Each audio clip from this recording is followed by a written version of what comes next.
Okay, top 5 guns for shit hits the fan. This is a popular video topic, so I figured I'd cover it. I just did a video on the best gun for shit hits the fan, and that is our first gun we're going to talk about. I'm just going to mention it briefly here because I just talked about it for 30 minutes, so if you want to hear more about it, go watch that video. It's the one right before this one, the best gun for shit hits the fan. But that is some sort of concealed carry piece, whether it's a snub nose revolver or a little compact 9mm. You can have it with you all the time. It's very concealable, and it's either better than nothing in a bad enough situation, or it'll handle 99% of what you need to handle. So that's my opinion on the number one. The rest of these aren't in any particular order. They're just the next four that I would be like, yeah, it'd be nice to have. And for me, I kind of like things that are versatile and can do a lot of different shit. So the first one would be a 22 rifle. In particular, I would focus on getting something that is pretty lightweight, that's a takedown rifle. And the main reason for this is you don't know exactly what you'll be doing or where you'll be doing it or who you want seeing doing it.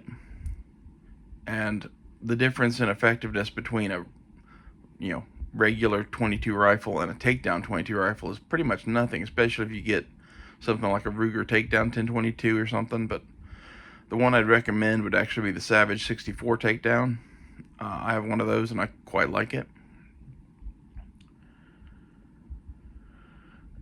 But any takedown 22 would work. If you do have to bug out or something like that, you could put it in its case and strap it to the side of your pack, or put it in your pack or some shit like that. It's pretty lightweight. Its ammo is pretty lightweight. It can do a lot of different stuff. Some of it well, some of it not so well, but it's again better than nothing. The next thing that I would talk about is a shotgun, particularly a hunting shotgun, and I would get something that an extra barrel for is affordable and easy to change. So the one that comes to mind for me, although there are many that can do this, is the Mossberg 500. You can get a bird barrel and a home defense barrel for it, and shoot everything from birdshot and buckshot to slugs. It has a lot of versatility. If you do have to go hunting for something, birds and small game, the shotgun's kind of king of. Some things like a squirrel or a rabbit, you might be better off with the 22 because it's going to do less damage to the thing and you're not going to be picking shot out of it or whatever. But like bird hunting, you're not going to use anything but a shotgun. And since it can also have that second barrel and flex into home defense or some sort of like pass off combat gun to whoever, it's pretty versatile. And it's not very expensive. In the last video, I talked a lot about, the realities of shit hits the fan and do you want to be seen and all of that. And if you want to hear any of that, I'd go watch that video. But the same applies to this stuff, is that this list is, not so much focused on, fighting Mad Max biker gangs in the end of the world. Is more focused on, well, what do you need guns to do? But as such, the next category is actually a fighting gun. I'd pick an AR-15, and the main reason is an AR-15 with or without a 22 conversion kit is really versatile. If you did have to defend your home or ranch or whatever, it's a gun to do that with. If you need to go like deer hunting or something like that, it's a gun to do that with. Is it the best gun to do that with? No, but it's flexible and you can do a lot of different shit with it. You can even have different calibered uppers if you wanted to. Have something in like 6.5 Grendel or something like that. With 6.5 Grendel, it's like 80% the power of a 308. There's other hunting calibers, I can't think of them offhand, but whatever caliber you like, I'd get that.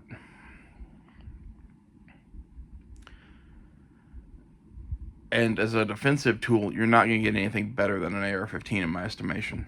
At least not for the purposes as outlined in what I think of in Shit Hits the Fan, which basically what comes into play is what can you carry?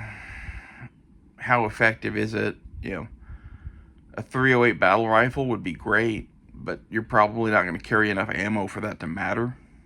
If you're fighting from a fixed position around your little cabin settlement thing, cool, get a 308 battle rifle. But the 5.56 has the advantage of you can carry more ammo. The guns themselves are lighter. If you wanted one gun to do everything and be a good deer rifle and a plausible home defense rifle, the 308 battle rifle could make sense. Hell, even something like an M1 Garand could make sense. But my personal choice would be to have less good of a hunting weapon, because you're probably not going to be hunting deer anyway, and a better, defensive gun.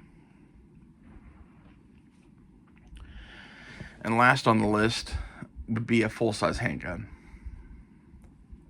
And the reason for that is, while you have your concealed carry piece or whatever, and that's great, if things do get so bad that you're carrying around long guns and whatever, a pistol that's full size and in a holster on your hip has advantages, and you're not going to want to not have that.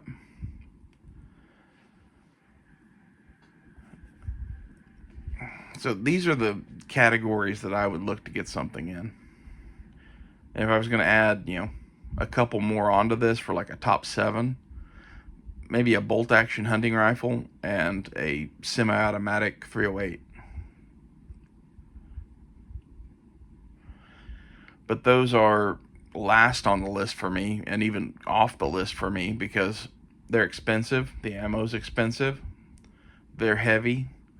If you have to move all of this shit in a car, cars have weight limits and restrictions too. You can't just figure, I'm going to throw everything into the car. Eventually the car will be severely diminished in its capacity to move because you packed so much shit into it.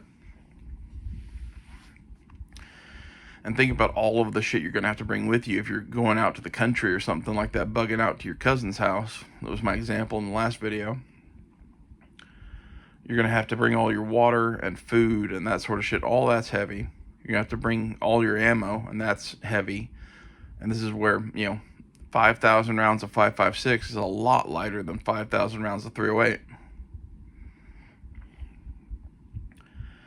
And realistically, any of these guns that have a higher capacity like that, if you don't have, thousands of rounds, they're almost not worth bringing in the first place. They last as long as they last, I guess, and you can trade them off after that, but ammo resupply probably isn't a realistic thing. So whatever you buy, be sure to buy a bunch of ammo for it and be able to transport that ammo. And if you're on foot, you're not going to carry everything else that you need to carry and 1,000 rounds of 5.56 even. You're probably not going to carry 300 rounds of 5.56 in addition to everything else that you need to carry. So this is where a takedown 22 and that little concealed carry pistol, are a hell of a lot lighter to carry. And maybe that's all you can bring with you.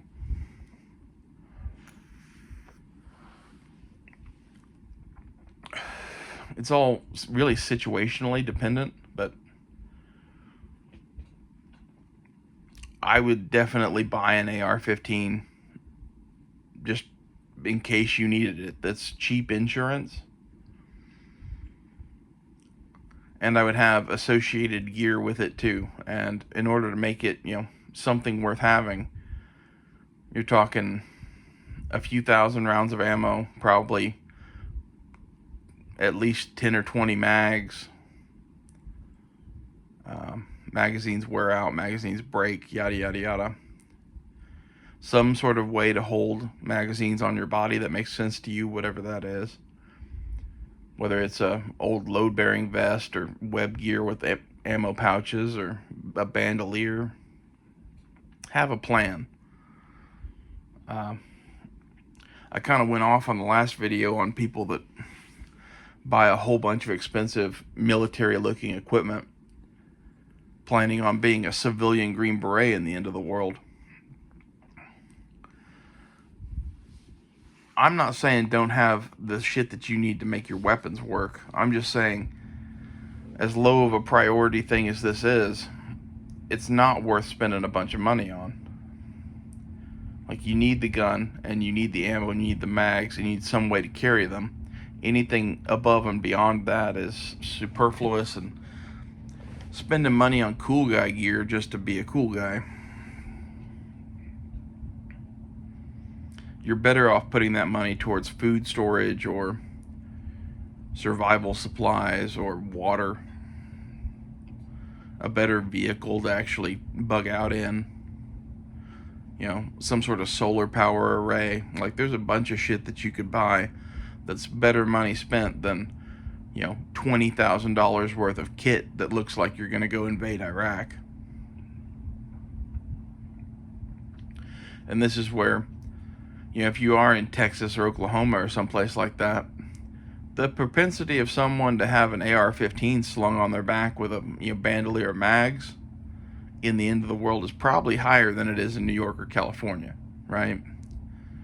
So the possibility could be that everyone in fucking town looks like that, and it doesn't make you stand out.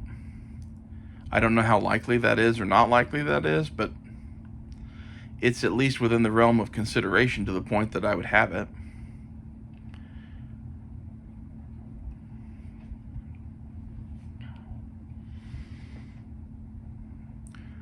And as best you can, I would buy stuff that doesn't, you know, say I'm a terrorist or I'm a, you know, military insurgent of some sort. Like, surplus military gear is great.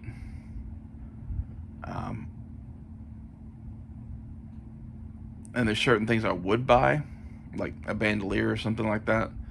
But as far as having like a plate carrier or a tactical vest or something like that, I don't know that I would really do that. I'd probably try to be a little bit more low profile than that. As far as the pistols go, some sort of pistol belt and holster that fits you, that you're used to or whatever, is a good way to go. The recommendations on that are kind of endless.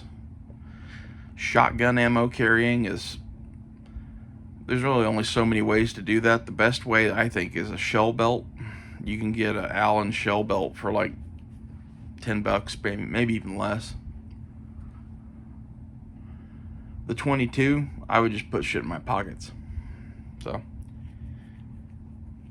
buy the associated gear that goes with these if you are going to get them. And try not to look like you're going to invade Panama. Like, as much as possible, like, you can buy tactical gear that is in neutral colors and not camouflage. That's probably a good idea. You know, wear civilian clothing, carry gray gear. Unless you're out in the woods and, like, you're living in a cabin or a clutch of cabins with your close personal friends, and, like, camouflage is a real advantage to you. Walking around town, camouflage just makes you stick out.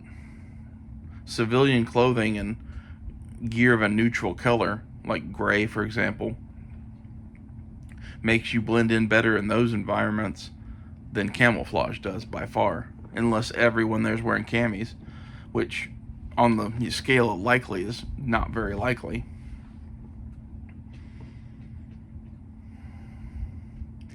This is where, are you anticipating being involved in the Second American Civil War and are going to be on the front lines in fucking rural Virginia or some shit like that? Or are you going to be in your hometown just going about your daily life? These are things to consider when buying associated gear.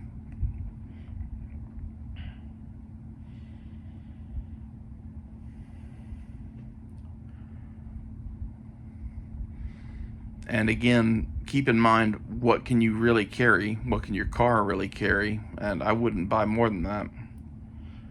Not unless you're just made of money.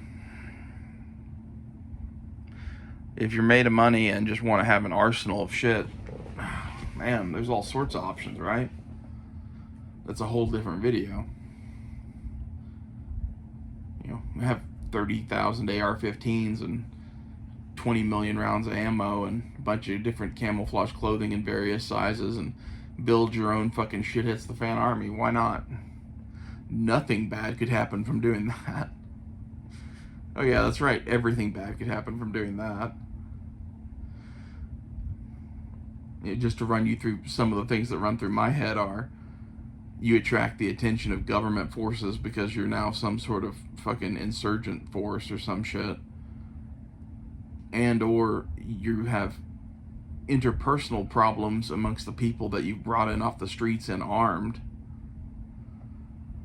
that, you know, result in chaos amongst you and your family. It's not a good idea. The whole idea of raising a militia of civilian Green Berets or whatever is just, it's laughable. It's laughable how stupid that is.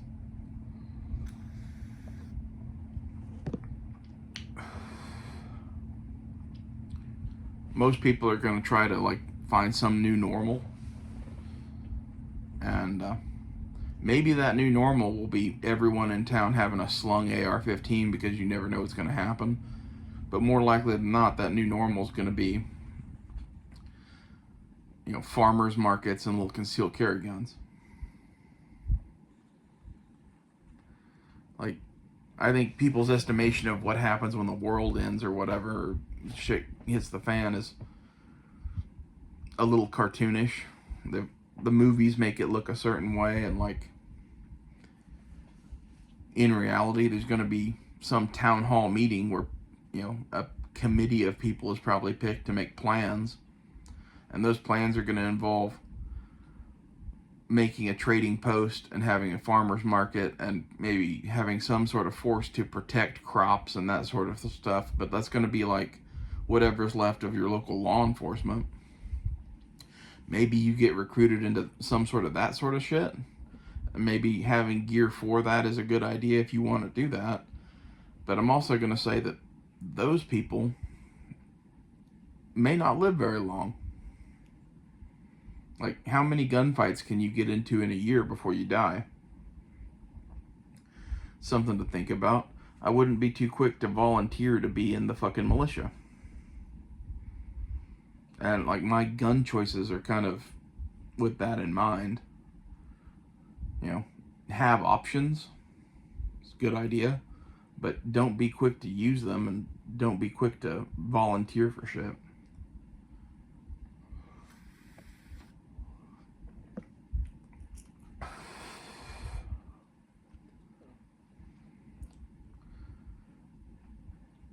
You know, the likelihood of being a farmer in the Civil War or whatever that got into the occasional gun battle over his crops and living is pretty high. The likelihood of being a frontline soldier in the American Civil War and not being maimed or killed was pretty low. Like, there was a lot of people that came back from that war either in fucking boxes or with legs and arms missing. If we had that shit happening here again, it would be the same. Like, which camp do you want to be in? Do you want to be in the group of people that are most likely to die? Or would you rather be in the group of people that are probably suffering quite a bit, but are way less likely to be killed or maimed?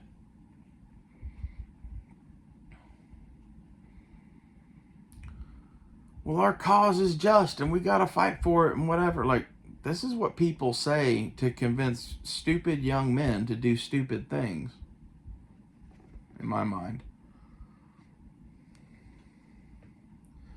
Fighting is, in general, not a great idea. Now, if you have some pissant sheriff who has established his own little fascist fiefdom or something like that, and you have to get together 200 or 300 of your closest friends to go kill him, Okay, that could happen. Not saying it couldn't. Just on the scale of likely, and for you to be successful in it is even less likely. I don't know. I wouldn't invest too much money in fighting equipment.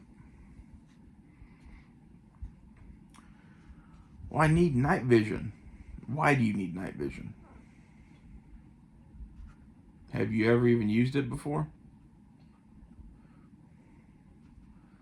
Unless you're in a big group of people and they all have night vision and you're all supporting each other, it kind of becomes a less useful or fruitless thing. Yeah, but I can see in the dark. Well, you can see in the dark without night vision. Not as good as you can with night vision. Well, that's true. I'll give you that. But night vision is very expensive. It sucks to wear and sucks to use for the most part. It can be done. It can be done integrated into your guns or whatever and make you more effective at night. But again, for like the U.S. military to do that and own the night is one thing. For you and your 4 pissant buddies to do it, it's probably just going to get you killed. That's just the reality of it.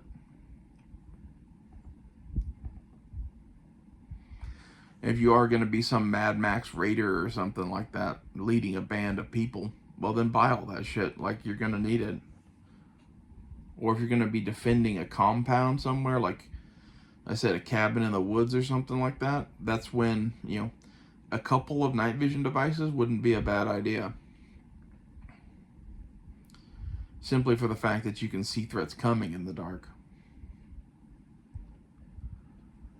But for most people, that's not the situation you find yourselves in, and you have limited amount of funds, and do you want to waste $10,000 on that shit? Which you don't have to spend $10,000 to get night vision, but I used to sell night vision for a living, and I can tell you the cheaper options are not the greatest. The best ones in my estimation are like the PVS-7 and PVS-14, and the PVS-14 is really useful as like a handheld monitoring device. It's not that useful for wearing on your head. And that's kind of contradictory to what a lot of people say, but if you're in with a group of 200 guys from the 101st Airborne and you all have PVS-14s and you've all been training for 2 years on how to use them together as a unit, well, sure, but that's not you. Okay? And I'm going to tell you flat out that having night vision in one eye and regular vision in the other eye kind of sucks. It plays with your fucking head. And once you get used to it, it's fine, but it's still suboptimal to having night vision in both eyes. And the only cheap way to do that is a PVS-7. And I like the PVS-7, but it does come with downsides like lack of depth perception. So assuming that you're going to be out on your own or with a small group of guys moving through adverse terrain at night to conduct some sort of raid or some shit, the night vision that you would really need to have to do that, you're probably spending at least $5 or $10 grand on, if not more.